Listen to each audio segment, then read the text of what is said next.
Keberhasilan Marcelino Ferdinand untuk bisa berkarir di Eropa, kembali mengingatkan kita akan ramalan sebuah media Inggris beberapa tahun lalu. Mereka meramalkan jika Marcelino adalah salah satu dari 60 bakat muda sepak bola dari seluruh dunia yang kelak akan bersinar terang. Di tahun 2021, Marcelino Ferdinand berhasil membuat rekor sebagai pencetak gol termuda di Liga 1 dengan sebuah gol spektakuler tendangan jarak jauh. Marcelino!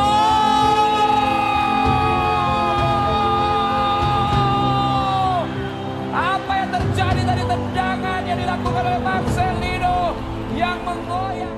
Gol ke gawang Arema FC ini langsung menghebohkan dunia sepak bola, karena dibuatnya saat masih berusia 17 tahun, 1 bulan 27 hari. Sampai sekarang pun rekor yang dibuat oleh Marcelino ini, belum ada yang bisa memecahkannya. Di tahun yang sama, media bonafide Inggris yaitu Guardian, memasukkan nama Marcelino dalam 60 talenta muda paling menjanjikan tahun itu. Nama-nama besar pernah juga tercatat di list yang dibuat oleh Guardian ini, di edisi tahun yang berbeda. Seperti striker Manchester City yaitu Erling Haaland, dan juga kiper PSG Gianluigi Donnarumma. Tapi yang lebih mencengangkan adalah, bagaimana pemuda yang masih bau kencur ini, bisa sangat konsisten untuk terus-menerus bermain bagus setelahnya. Setelah gol ke gawang Arema tersebut, Marcelino tercatat udah membuat 4 gol dan 5 assist, hanya dalam 9 pertandingan aja. Sedangkan di musim ini, Marcelino udah membuat 3 gol dan 2 assist buat Persebaya, walaupun dia juga harus membagi konsentrasi untuk bermain di 3 kelompok usia tim nasional. Akhirnya, gayung pun bersambut. Sensasi demi sensasi yang dia buat tersebut, seperti membukakan jalan dia sendiri untuk bisa berkarir di Eropa. Tapi yang jadi pertanyaan, bisa gak sih Marcelino sukses jika berkarir di Eropa? Sedangkan seperti yang kita tahu, banyak talenta muda kita gagal bersinar di benua biru tersebut. Ternyata jawabannya adalah sangat bisa. Bahkan Marcelino punya peluang untuk bisa menjadi pemain Indonesia yang tersukses berkarir di benua biru tersebut. Faktor pertama yang akan sangat membantu perjalanan karir Marcelino nanti adalah usianya sekarang yang masih sangat belia. Karena dari data yang ada, di usia berapa pemain mulai ke Eropa, jadi faktor penting untuk kesuksesan karir buat pemain dari benua seperti Asia. Sebagai perbandingan, kita bisa lihat dari perjalanan karir Son Heung-min saat merintis karir di Eropa. Bintang Korea Selatan ini memulainya dengan bergabung di Hamburg U17, saat masih berusia 16 tahun. Karir Son Heung-min cukup lama di Liga Jerman. Sebelum akhirnya di usia 24 tahun dia direkrut klub Liga Inggris, Tottenham Hotspur, yang membuat namanya jadi salah satu pemain depan terbaik dunia.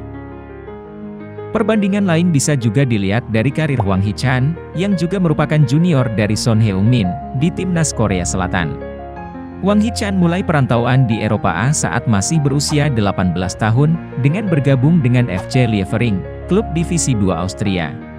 Hampir mirip dengan seniornya Hwang Hee-chan baru di usia 25 tahun, karirnya bisa menembus Liga Inggris bersama klub Wolverhampton Wanderers. Sedangkan dari Indonesia sendiri, ada contoh 2 talenta muda yang merantau ke Eropa, yaitu Brilian Aldama dan David Maulana, yang bergabung dengan klub Kroasia HNK Rijeka U19. Keduanya mengawali petualangan di Eropa, di saat usianya agak lebih tua dari Son Heung-min dan Hwang Hee-chan. Brilian Aldama waktu itu berusia 18 tahun akhir, sedangkan David Maulana berusia udah 19 tahun. Usia dari David Maulana ini, mirip dengan Bagus Kahvi, yang bergabung dengan FC Utrecht juga di usia 19 tahun. Sementara Bagus Kahvi sekarang masih bermain di Liga Yunani, sedangkan Brilian Aldama dan David Maulana sudah mudik ke Indonesia, dan bermain di Liga 1. Seperti juga bagaimana Son Heung-min dan Hwang Hee-chan, yang bisa sukses berkarir di Eropa dengan memulai di usia yang relatif cukup muda.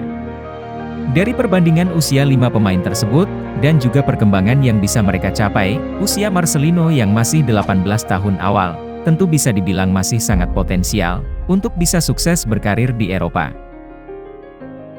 Selain itu, ada faktor lain yang sepertinya akan cukup mendukung potensi Marcelino, tapi gak dipunyai 5 pemain Indonesia tadi. Yaitu Marcelino akan jadi satu-satunya yang sempat berkompetisi di level senior, sebelum berangkat ke Eropa.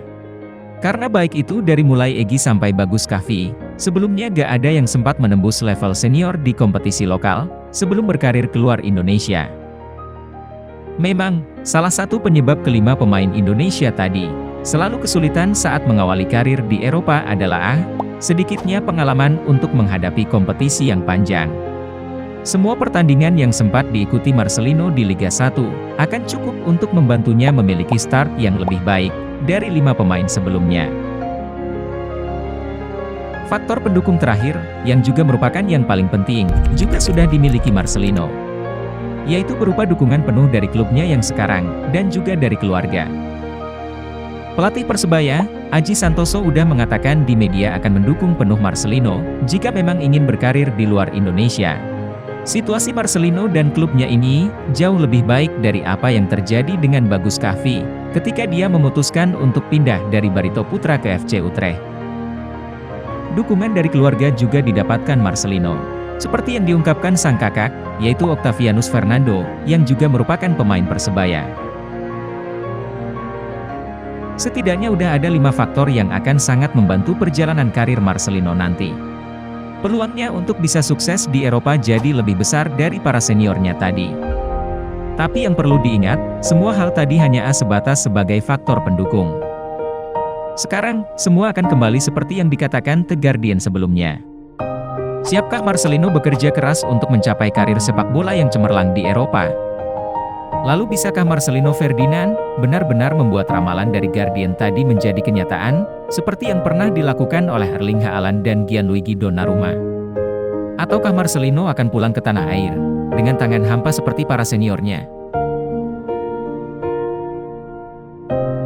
Sedangkan untuk di tim nasional sendiri, Marcelino menjadi pemain yang sangat diandalkan oleh Shin Tae-yong, untuk ajang Piala Asia dan Piala Dunia U20. Pemusatan latihan pun digelar untuk 2 ajang ini, dan yang mengejutkan, Shin Tae-yong ternyata meminta untuk para pemainnya agar bisa menjadi seperti Lionel Messi. Shin Tae-yong lantas membuka rahasia terbesar dari kehebatan kapten Argentina tersebut, dan meminta para pemain timnas Indonesia U20 untuk menirunya. Kira-kira kenapa Shin Tae-yong tiba-tiba ingin para pemainnya menjadi seperti Lionel Messi? Apakah dia melihat ada kekurangan yang bisa diperbaiki dengan meniru Messi? Simak kisah selengkapnya di video berikut. Klik like dan subscribe, lalu nyalakan tombol lonceng untuk selalu dapat update terbaru dari channel Dribble9 ini.